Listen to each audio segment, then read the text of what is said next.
Welcome to the Flippin' Right Show. I'm Nick Safoni. We want to help you make sure that you're flipping right. And today we're talking about how to make passive money in real estate. How if you don't want to deal with tenants, you don't want to deal with making monthly mortgage payments, you don't want to deal with the stress that comes with flipping houses, but you still want to make some cashola. I'm going to teach you how to do it today. And this is how to become a passive investor. Not really a hard money lender, just an investor in deals. You know, and when I say an investor, I mean a money investor. The money guy, as you might want to call it in a lot of deals. I've done this with some deals. I'm usually on the other end of it because I don't like to use my money for much of anything. I do want to introduce Zazu. You might have met Zazu in the past. Zazu's kind of walking around my desk today. We're bird sitting, and he comes in a couple times a year. He comes over and we kind of take care of him. He's a good little guy. I think I was talking about bird dogs on the last show that he was here with. But in any case, if you want to become a private lender, help out some investors and make some of the best interest rates you can make, pay close attention because I'm going to give you some of the basics. Now obviously in 10 minutes I can't teach you everything, but I can give you a good background and maybe start the wheels turning a little bit and help you start thinking about how to make some extra money. This is something great to do if you got a job already and you don't want to quit your job or whatever it might be. So first off, you're going to become a private lender.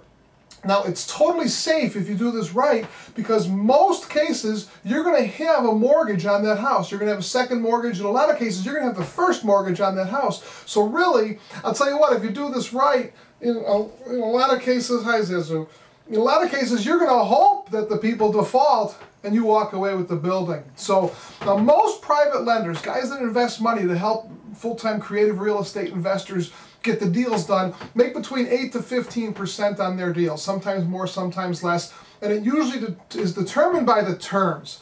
The better the terms are for the lender, the less interest he'll make. If the terms aren't quite as good, he'll be able to charge more interest. And I do it different ways with my people. And what I mean by that, like for instance, if it's a loan where I don't have to make any payments until I pay the loan off in full, which are the ones I like the best, I'll pay a higher interest rate.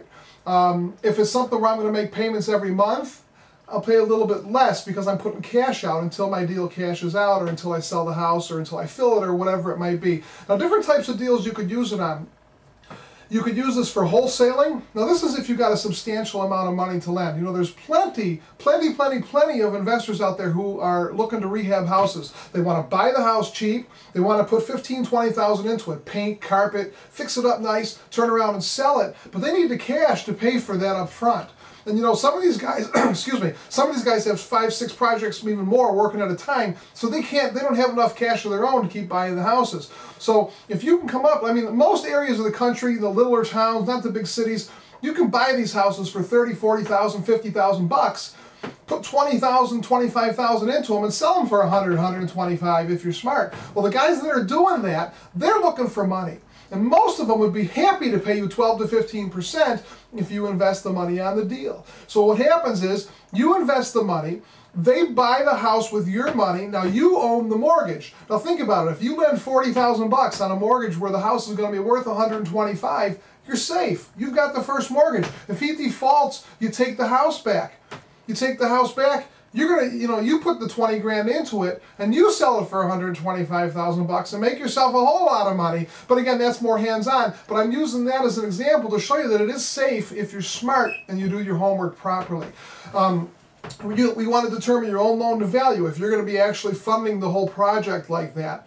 And you know, you might not have 100 grand, 200 grand sitting around, but there are people that do. And a lot of these folks, they got it in retirement plans. It's sitting there making 3% interest somewhere, or 5% interest, or it's in the stock market and it's going up and down like a roller coaster.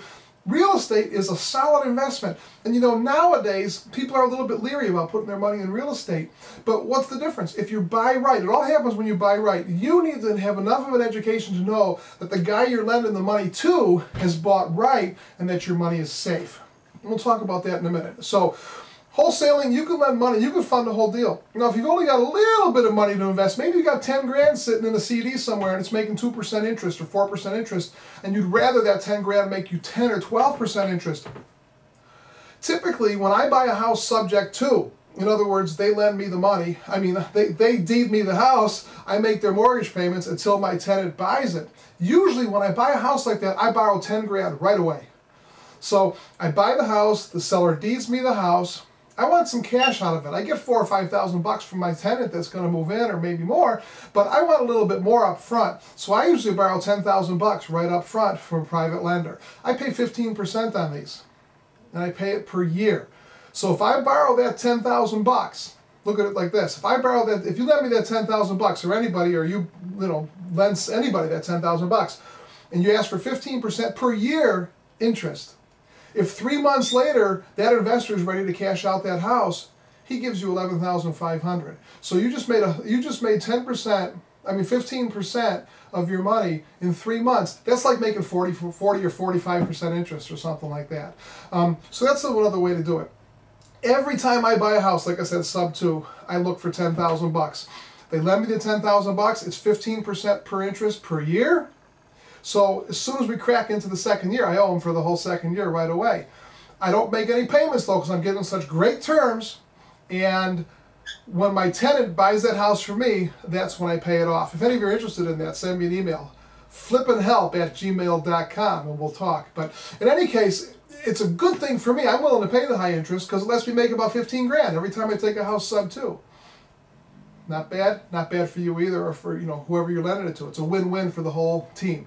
Another way to do it is partner with another investor. Maybe you've got some money to invest, but you don't got the time. Maybe you're in a professional job, or you don't want to do this full time, but you want to make money in real estate. And you got money sitting somewhere not making anything. Find another investor who will do the flipping, who will do the rehabbing, who will do the investment. I mean the day-to-day work on the house and rehab it and list it and sell it.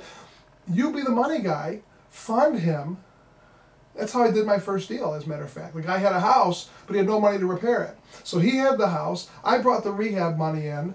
We sold the house, split the profit 50-50. It was a super deal. Of course, I got paid off back first, then we split the money 50-50. It was a great deal for me. So that was actually my second deal. My first deal was actually a bird dog deal where I made $500. Now, how do you get the money? Maybe you've got cash sitting around. Maybe you've got it sitting in a CD. If it's sitting in a CD and you're going to lose 1% interest if you take it out early, what's the difference if you're going to loan it out at 12% or 15%? Maybe it's in your savings account. Maybe you can get a home equity loan on your house.